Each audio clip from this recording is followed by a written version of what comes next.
मेरा नाम रूपा है और मैं 17 साल की एक जवान लड़की थी। मैं दिल्ली के कपड़े दुकान में काम करती। मेरे साथ मेरी माँ भी मेरे पास ही रहती थी। वह एक बंगले में झाड़ू पोछे का काम करती थी। मैं दिखने में बेहद ही खूबसूरत थी। जो मुझे देखता था वो एक ही नज़र में मुझे पसंद कर लेता था।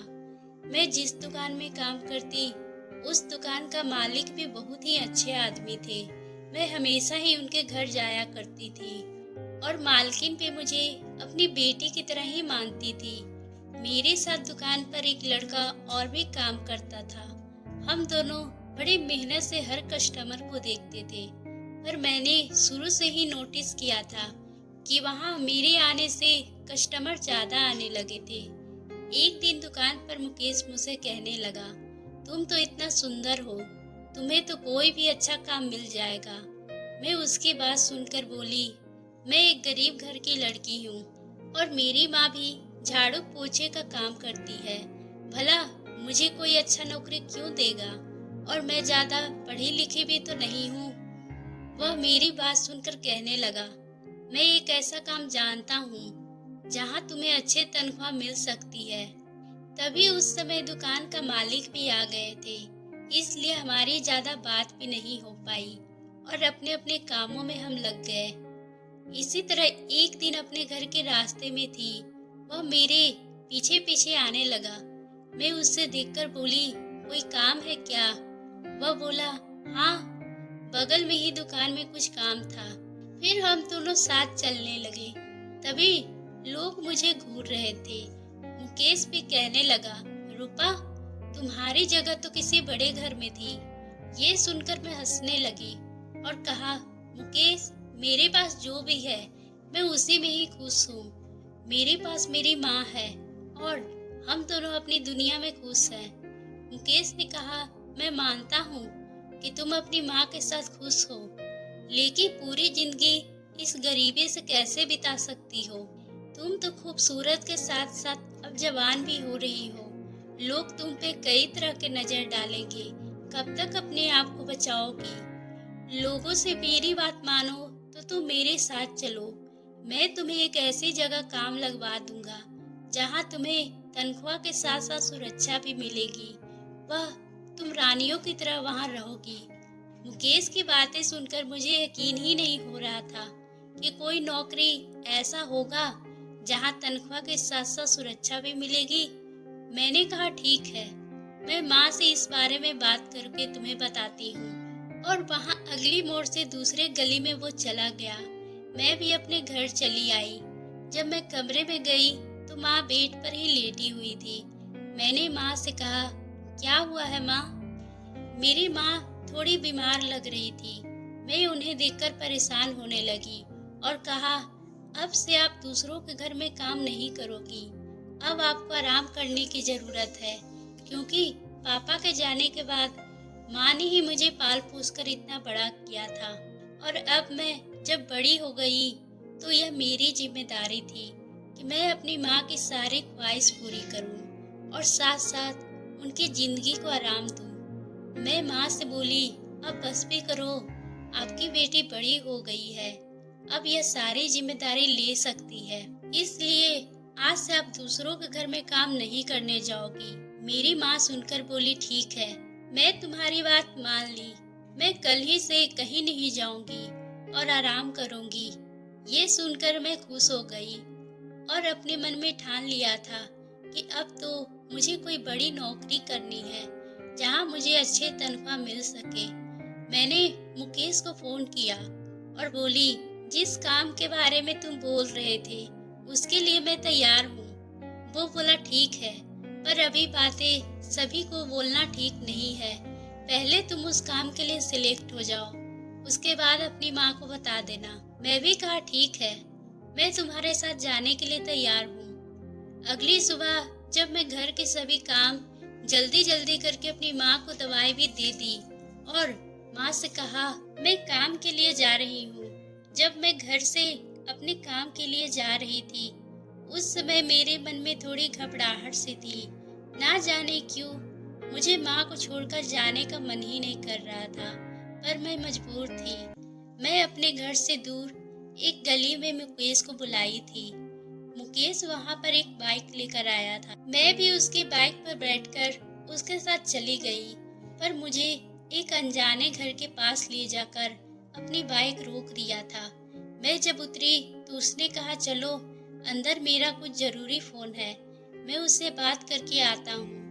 मैं धीरे धीरे अपने कदमों से उस घर के अंदर जाने लगी थी। मैं जैसे ही दरवाजे पे गई और दरवाजा खटखटाया, तभी एक मोटी औरत जो अपने बालों में गजरा लगाए हुए और मुंह में पान को दबाए हुए कहने लगी, क्या काम है? उसे देखकर मुझे थोड़ा अजीब लगा। मैं मुकेश के आने का इंतजार करने लगी। मैंने कहा, यहाँ काम के लिए आई थी। इतने में मुझे मुकेश भी आ गया।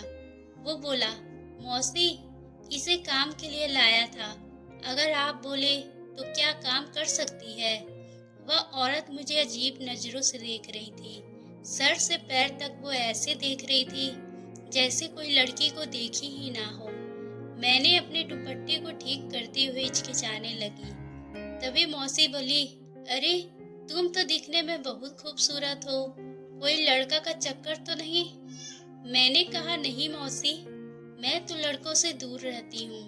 मैं एक साधारण सी नौकरी करती हूँ और अब मैं बहुत पैसे कमाना चाहती हूँ। इसलिए मैंने मुकेश से कहा था कि वह मुझे अच्छे काम लगवा दे। मौसी ने कहा, तुम बिल्कुल सही जगह आई हो, यहाँ तुम्हारे जैसे ही लड़कियाँ काम करती है। आओ अंदर, चलो मैं तुम्हें सब लड़कियों से मिलवाती हूँ। जैसे ही मैं अंदर गई, घर के अंदर बहुत ही बड़ा था। वहाँ बहुत सारे कमरे थे। कई लड़कियां तो अपने कमरे के गेट ही पर मुझे अजीब नजरों से देख रही थी। उनके कपड़े पहनने के तरीके भी बहुत गंदे थे। मैं सहमी सी अपने धीरे धीरे कदमों से आगे बढ़ रही थी और मेरे पीछे मुकेश भी था। मौसी हम दोनों को एक कमरे में ले गई। वहाँ मुकेश को नोटों से भरी गड्डी देकर कहने लगी, आज से यह हमारी हुई। मुकेश भी मुस्कुराते हुए पैसे ले लिया और कहा, मौसी, इससे अच्छा माल आपको कहीं नहीं मिलेगा।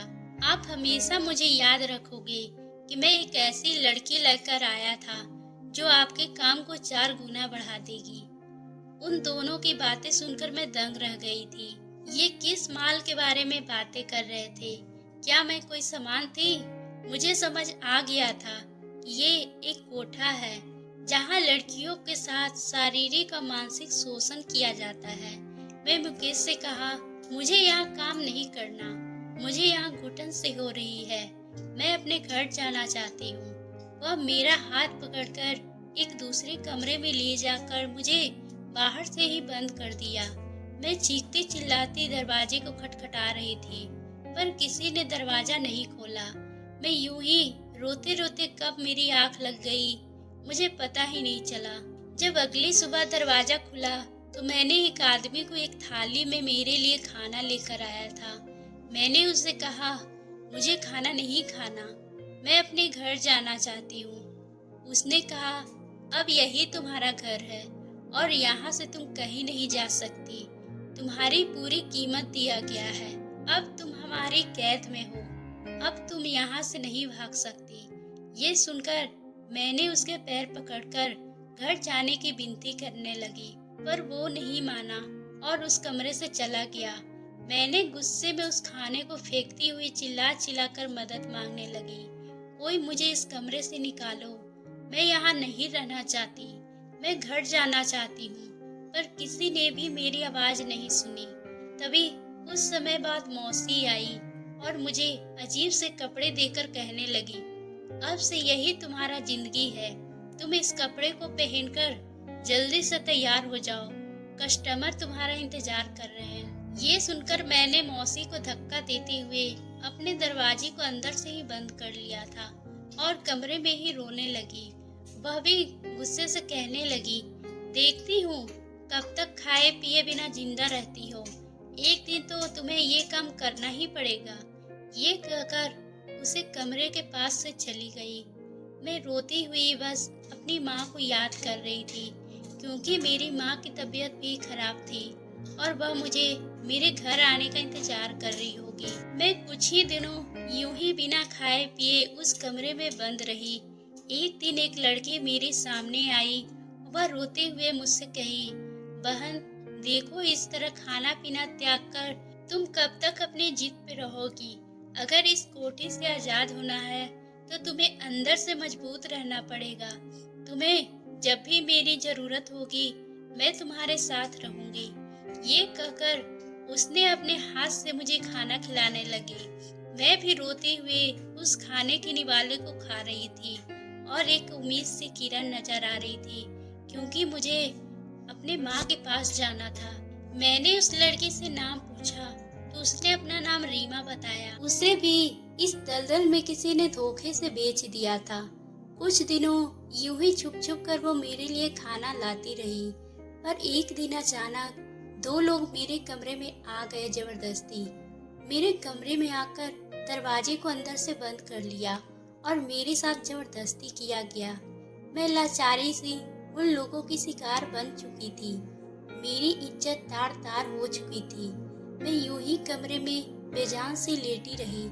तभी मौसी कमरे में आकर मुझे समझाते हुए कहने लगी, देखो लड़की, यही तुम्हारा जिंदगी है। तुम जितना इसे स्वीकार करोगी उतना ही खुश रहोगी और पैसे भी कमा पाओगी। मैंने उनके गाल पर एक तमाचा रख दिया और उससे कहने लगी, मेरी माँ एक दिन मुझे इस कोठे से जरूर आजाद करेगी। मुझे अपनी माँ पर पूरा विश्वास है। मैं इस कोठे से आजाद जरूर होंगी। उसने मेरे बाल को खींचते हुए दूसरे लड़कियों को पास ले जाकर उसे कहने लगी, लो इसे भी समझा लो, नहीं तो ये मेरे हाथों से मारी जाएगी। उन सभी लड़कियों को देखकर मुझे तरस आ रहा था कि ये सब भी कैसे इस मौसी के दलदल में फंस चुकी थी। 1 साल गुजर चुके थे। एक दिन एक शराबी कस्टमर मेरे कमरे में था।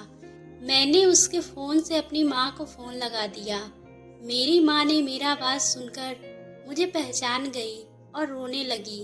उसने कहा, बेटी तुम कहाँ हो? मैं तुम्हें कहाँ कहाँ नहीं ढूंढी। मैं तो पुलिस थाने में भी तुम्हारे गुम होने की रिपोर्ट कर दिया, पर तुम्हारा अभी तक कहीं पता नहीं चला। तुम कहाँ हो?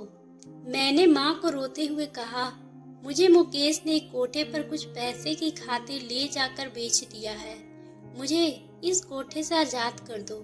मेरी माँ ये बात सुनकर मुझे समझाते हुए कहने लगी, मैं तुम्हें जल्द ही आजाद करवाऊंगी, तुम चिंता मत करो। और ये फोन कैसे भी करके अपने पास ही रखना, ताकि पुलिस तुम्हारा पता लगा सके। और अगली ही सुबह मेरी माँ पुलिस को लेकर उस कोठी के बाहर खड़ी थी और मौसी से पुलिस मेरे बारे में पूछ रहा था। मौसी ने तो साफ इनकार कर दिया था। मैं किसी रूपा नाम की लड़की को नहीं जानती। यहाँ पर जितनी भी लड़कियाँ हैं वो सब मेरे घर के किराएदार हैं।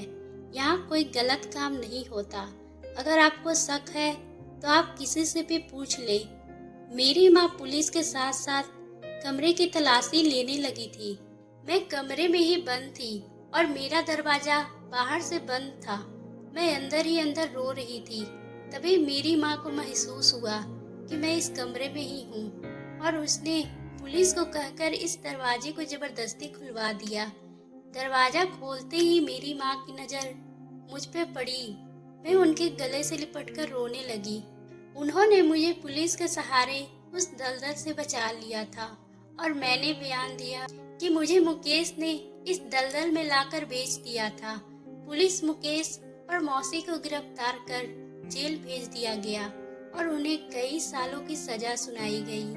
बाकी लड़कियों को भी उस कोठे से आजाद कर दिया गया। आज मैं अपने घर पहुंच चुकी थी, लेकिन समाज के नजरों में मैं आज भी एक कोठे वाली जगह से आई हुई लड़की थी।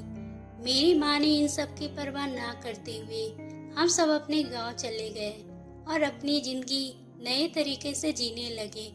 ये घटना मेरे जीवन की सबसे दर्दनाक पल थे, जो मैं धीरे धीरे से भूलना चाहती थी और अपने जीवन को बेहतर बनाने के लिए गांव में ही सिलाई का काम करने लगी।